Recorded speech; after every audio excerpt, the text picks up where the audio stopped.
Hi there, Grayson, Leah, and Kim. This is your video lesson for today. 3 things I want to talk about. I'll go down the list, and as usual, if you have questions or you look at anything, feel free to shoot a message on over it, and I'll do my best to answer. So cool, let's get to it. So first thing is the D scale. I know I've been saying it a lot lately, but I can't stress the fact enough, or the point enough, to strive to use correct fingers every single time, without exception. When working on pieces, I always work on the scale that goes with said piece. So that way my fingers know exactly what the options are, what notes are gonna be fair game in the tune. These early pieces are no different. These folk tunes are no different. So with the D scale, making sure that when we ascend, we're using those exact fingers every single time, because if we introduce variation into our fingerings, when we go to play our piece, all those fingerings just kind of like go out the window. It's like anything could happen. It's kind of like if you practice 50% of the time right, well then when you go to perform, 50% of the time it might not go your way. So it's imperative that we spend time making sure that we do our D scale and doing the fingering correctly. So it's not just a matter of playing pieces. I say this to people all the time. I even have adults coming in here and they get stuck. Right, and I go, okay, well, take me through what you do when you sit down and play your guitar or practice. And like, oh, I just play through my songs that I know. And I'm like, well, that's all well and good, and you should have fun playing your pieces, but there's also should be an element of practice. And you know you're practicing right if someone can't sit there and listen to you. That's what practice really sounds like. Practice doesn't sound like music necessarily, or it sounds tedious. So if you were to come into my office at home and watch me practice, it would look a lot like this.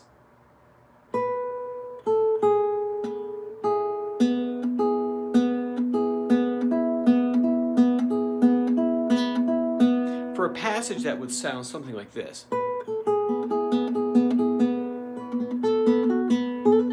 And for that right there, I might sit there and go,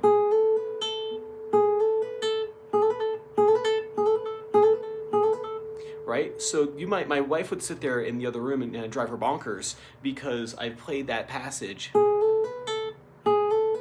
for 2 minutes solid, trying to perfect. And then, right? So I just sit there and just would practice like little pieces of my tunes and then try to identify stuff that didn't sound quite up to par for me. That's what this is all about. So taking that to what Grayson's working on is making sure that when we play our D scale, when we're coming back down, make sure every note is the same every time, every fingering is the same every single time. All right? So like I said before, I can't stress that enough. If I have one thing I tell all my students is, take your time and practice and make sure you do all your fingerings correctly. Don't leave it up to chance, right? I even watched some more progressive like rock bands and talk to, if you get a chance to talk to them, they'll tell you that like when they're rehearsing, they worked out the minutia, right? If Lumineers go rehearse, right, a month before they go on tour, they play that song a dozen times that day, and they go through each individual detail, right? That's how they made it that's how they made it to where they are, is because the bands that didn't take, or the musicians that didn't take the time to really kind of look at what they were playing and analyze what they were playing. Okay, what am I doing wrong there? Why is it not sounding the way I want it to sound? They don't necessarily make it. So those people who are those high level performers, right, no matter what genre or what discipline they are in, music or otherwise, have an analytical eye of going, okay, what didn't go right and what do we do to fix that? Rather than going, oh, well, it just happened, it must have been some sort of weird fluke or something. I don't believe in that kind of stuff when it comes to things like this, where there is a problem happened, a piece didn't go my way, or a thing didn't go my way. It's not magic why it didn't do that. There's a reason for that, and let's find out what that reason is. And if we learn that doing this, we can apply that he can apply that to other aspects in Grayson's life, right? Go, oh, I didn't do well in that test. Oh, well, the teachers didn't like me. No, that's not an answer. The answer is, I didn't do this thing how I should have. I'm gonna go back and do it right the next time, so it doesn't happen again, right? So that's what this kind of develops, that skill, right? It doesn't happen overnight though. For me, it took 30 years of playing guitar, 25 years of playing guitar to stumble upon these answers. Anyway, we'll wax back later on. Anyway, so number 2 is more tangible. So A finger training. So we're going to come up to the backtons where we have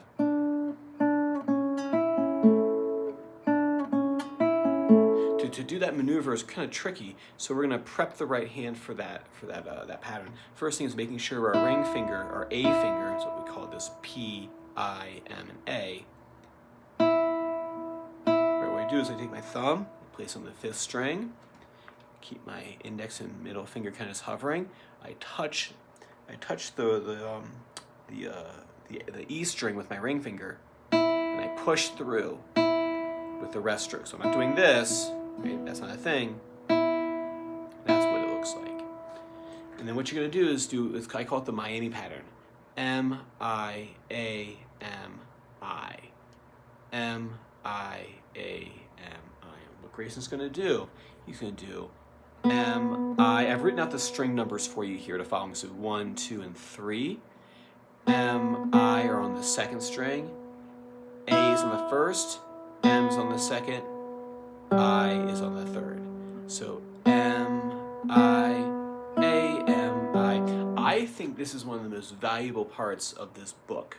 You know, someone's first 3-4 years or 5 years of study of classical guitar. This is a very important spot because it's like the first spot in the series where it's like, okay, do these right hand fingerings, right?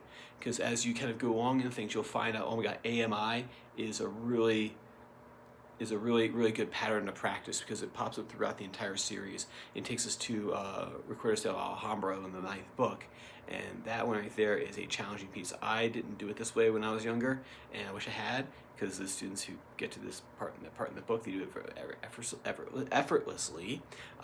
So we want to practice this now, so that when we get to those later books like 5, 6, 7, 8, right, we can do that movement really easily. So practicing that. M-I-A-M-I, right? And then lastly, our thumb and fingers. So that's going to prep us for the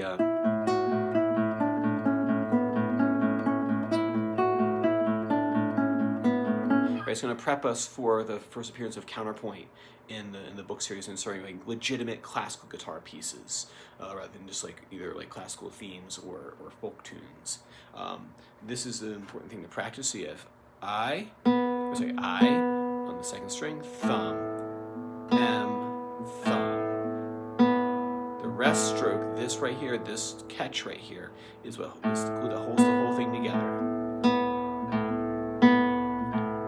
Once we have that down, we're going to add the D scale to it. That's why I'm being a big stickler about the D, and I'm not combining them yet because we're still making sure that he uses the correct fingers. So if I throw this in there and throw that in there, it's 2 hard things at the same time. And I don't know about you, but I can't think about 2 hard things at the same time and fix both of them at the same time. I like to work at one problem at a time, solve it, move on to the next. So we have... This is what that's going to be. But we got to do this over here, we got to do that over here, and then we'll stick them together, and then won't have too big of an issue playing that piece. It'll almost actually magically kind of play itself. It's kind of really cool to watch. Awesome. Work on those 3 things. Like I said, if you have questions at the end of this, which is now, shoot those messages on over to me. If not, I will see you guys next time. Bye.